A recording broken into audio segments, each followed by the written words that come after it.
And Michael, I know you're a longtime Chicago native. Can you just kind of set the scene? What was the weather exactly like out there?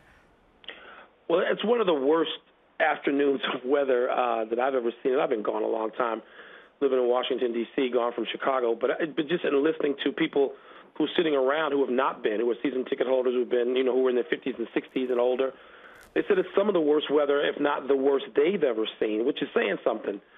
We're not talking about, Floridians saying that. So what it did share with the tropics is that it was a wall of water. We just don't see that sort of thing here in the Midwest often, if ever. And it was a mess. It was just a mess, and multiple tornadoes sighted in the area. And there's news coverage here, which is completely obsessive about the weather this afternoon. And Soldier Field was one of the safest places, local authorities said, to be.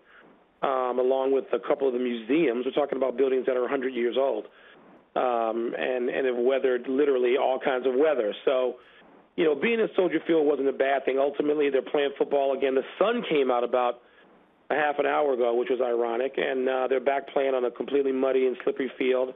I left the building. That was enough. I got to get a 5-year-old back to Washington in school tomorrow if there are any planes leaving O'Hare. So that was the end of the weekend for me when that 2-hour rain delay sort of got things stalled. Absolutely. I'm sure you weren't the only one. Can you describe, how many people maybe did leave the game? How many are weathering the storm, so to speak?